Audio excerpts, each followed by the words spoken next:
The first safehouse Kael had seen in weeks had white walls, clean water, and a steel collar waiting on the altar.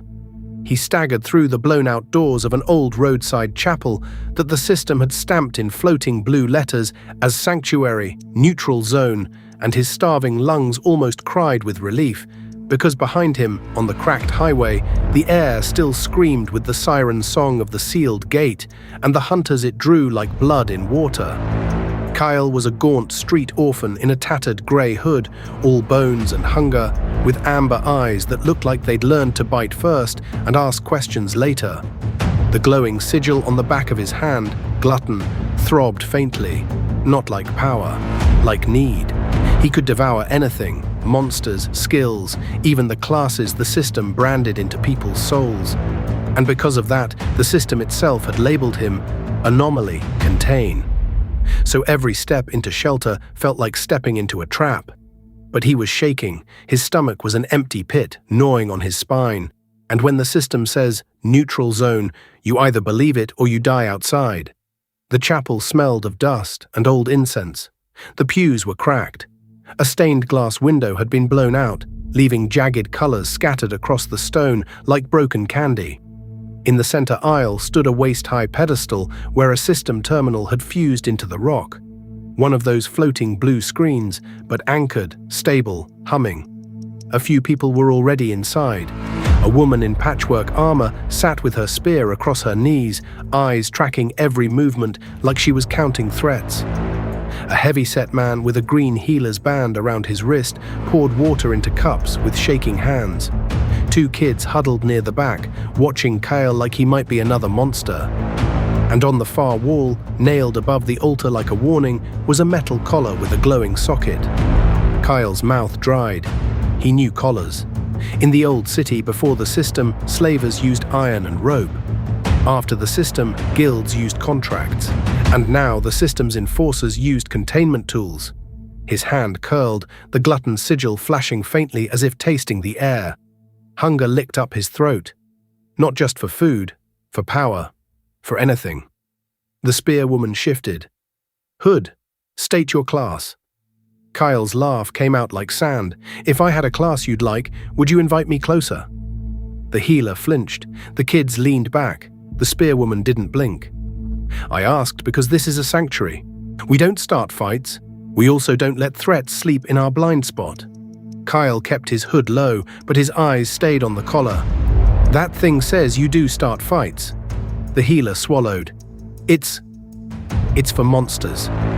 Kael's gaze slid to the system terminal fused into stone. The sanctuary letters above the door shimmered steadily, as if daring the world to argue. He moved one step forward, slow so the spear didn't twitch. I just need a minute. Water, maybe a meal. His stomach answered with a wet, humiliating growl. One of the kids, skinny boy, too big hoodie, snorted. We all hungry. Kael's hunger spiked, hot and sharp, because it wasn't fair that his hunger was different. Everyone else was empty. He was a void. The healer pushed a cup toward him with careful fingers. Take it. Sit by the door. If you try anything, you'll spear me. Kael finished, voice flat. He took the water. It tasted like nothing. But it cooled the razor edge in his throat. Then the system terminal chimed. A calm, neutral voice, too smooth to be human, filled the chapel. Notice, Sanctuary Protocol Update. Anomaly signature detected within neutral zone. Recommended action. Register or contain. Every head turned. Kael froze with the cup halfway to his lips. The spearwoman's eyes narrowed. Anomaly. She didn't say it like a word. She said it like a verdict. The kids backed away. The healer's face went pale. No, no, no, no. It can't. Kael set the cup down, very slowly, like any sudden move might set the world on fire. It's not me, he lied. The system terminal chimed again. Clarification. Anomaly. Contain. Unique class signature. Glutton. Silence hit like a punch. Kael's stomach dropped, then rose, then dropped again, because now the room had a name to put on their fear. The spearwoman lifted her weapon, not pointing, yet, but ready. The healer whispered, You're the one on the highway, the one the screens were screaming about. Kyle's eyes flicked to the door. The sanctuary letters still glowed. Neutral zone. If they attacked first, would the sanctuary stop them? And if he devoured in here, would the sanctuary stop him? He hated that his first thought wasn't morals. It was math. The system terminal hummed, and a new line of text crawled across the screen. Bounty declaration, anomaly. Capture priority. Reward, class upgrade. Token plus, guild protection. Seal, time limit, immediate. The spearwoman's jaw tightened. Kael felt it. Felt the shift in the room as desperation rewrote everyone's rules. A class upgrade token could turn a no-name scavenger into a ranker. A guild protection seal could keep a family alive, people killed for less. Kyle's hunger surged, not because he wanted to eat them, but because fear always made him hungrier. "Don't," the healer said, voice breaking, not to Kael, to the spear woman. She didn't answer. Instead, she spoke to the room like a commander taking control. If the system issued a bounty inside a sanctuary, it wants us to do its work. But the sanctuary won't protect an anomaly. That's why the collar is here. Kyle's eyes snapped to the metal ring above the altar. The socket on it glowed a soft, patient blue. Like it was hungry too. The spearwoman continued, "We put it on him, we hand him over at the next relay, we get the token, and we live." The kids stared at Kyle like he'd already been stripped to bone. Kyle's voice came out low. "You don't know what you're handing over." The spearwoman's gaze was steady. "We know what you are." Kyle's hand throbbed. Glutton burned like a brand. He took one step back toward the door, and the sanctuary terminal chimed again. Sanctuary condition, neutrality maintained. Violence permitted only in response to hostility. Kyle's throat tightened. They needed him to be hostile first, so they could legally chain him. The spearwoman lowered her voice, almost gentle. "Make it easy. Put on the collar. No one has to bleed." Kyle's hunger laughed inside him. No one has to bleed. As if his whole life hadn't been bleeding. He looked at the two kids, then at the healer with trembling hands, then at the spearwoman who'd already decided. Then he looked at the altar. On the stone beside the collar sat a sealed metal box. Old military green, stamped with faded lettering, emergency ration kit. His eyes locked on it. Food. Real food. His stomach twisted so hard his vision spotted. He could just grab it. He could. And if they attacked, his hand flexed. He could devour. He forced himself to speak through the ache. "If I put it on, what happens to me?" The healer's lips trembled. They process anomalies. Kyle's jaw clenched. Processing wasn't a word for living. The spearwoman's voice stayed firm, but something flickered in her eyes. Regret, maybe, buried under survival. "You're already hunted, at least this way. It's clean." Clean. Kyle almost smiled. He stepped forward, not toward the collar, toward the ration kit. The spearwoman's spear lifted, and the sanctuary terminal flickered like it was watching. Kyle stopped with his fingers inches from the box and looked back over his shoulder. "If I'm hostile," he said, quiet, "you get to hurt me." The spearwoman didn't answer, so Kyle did something that surprised even him. He sat down, right there on the cold stone floor, hands open, palms up. "I'm not hostile," he said. "I'm starving. That's all." The room hesitated, because hunger was something they understood. The healer swallowed hard. "If we just feed him, maybe the system." The terminal chimed as if offended. "Warning, anomaly capture incentive. Active. Failure to comply may result in sanctuary status revoked." The sanctuary letters above the door flickered just for a heartbeat. That was all it took.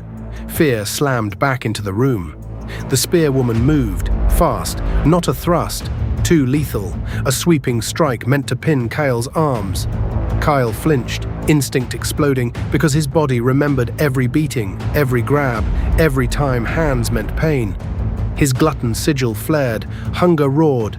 The spear shaft hit his forearm, and Kael's hand clamped down. The wood wasn't food, but it was something, and Glutton didn't care. Heat surged up his arm like he'd grabbed a live wire. The spearwoman gasped as her weapon shuddered, its system-etched runes flickering. Kyle's mouth opened on a silent breath because he could feel it. not wood. The skill threaded through it. A minor enchantment, a cheap but real buff. Piercing thrust +1. His hunger latched onto it, then devoured.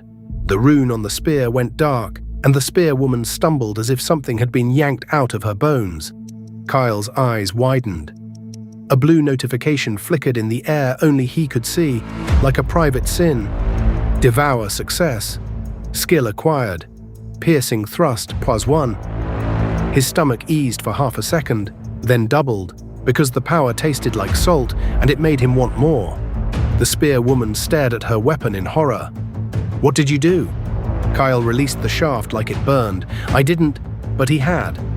And now the sanctuary terminal chimed with bright, eager clarity. Hostility detected, sanctuary neutrality, suspended for anomaly engagement. The letters above the door flashed from sanctuary, neutral zone to sanctuary, conditional. Kael's blood went cold. They'd baited him.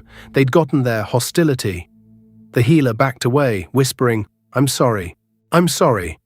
The two kids ran behind the pews. The spearwoman recovered, her face hardening into necessity. Now, she lunged, not with a rune anymore, but with skill of her own. Kael rolled, scrambling, cloak ripping on stone. He was fast when he had to be, all feral angles and desperation, but his body was still underfed and trembling. He saw the collar on the wall, he saw the socket glowing. And he saw, with a sudden terrifying clarity, that the collar wasn't meant for monsters. It was meant for him. Because it was shaped like a class seal, not a restraint, a plug, a way to cap a soul. Kael's hunger shrieked. He vaulted over a broken pew as the spearwoman slammed into it, splintering wood. He ran for the altar, not to surrender, to eat. His hands tore the ration kit open. Inside were foil packs, dense and dry. He shoved one into his mouth and bit down. It tasted like cardboard and salt. But it was calories. His body screamed in relief, and his glutton sigil pulsed greedier. Because food was never enough. The spearwoman charged again, and Kael's mind snapped into a brutal plan. He'd already taken her spear's enchantment. He'd felt how easy it was. So he needed a better target. He needed something that would let him survive what was coming. His gaze flicked to the sanctuary terminal, stable, anchored, humming with system authority. If he could devour that... He didn't finish the thought, he just moved. Kael slammed his glowing hand onto the fused screen. The terminal's blue light flared so bright it painted the chapel in cold fire. The healer screamed. The spearwoman skidded to a stop, suddenly afraid, and Kael felt it. Not a skill, not a weapon, a rule, a living humming clause of the world. Sanctuary protocol, neutrality maintained. His hunger wrapped around it like teeth around a throat. The system fought back. Pain knifed through Kael's arm, up into his skull, as if something ancient and enormous had turned its gaze on him.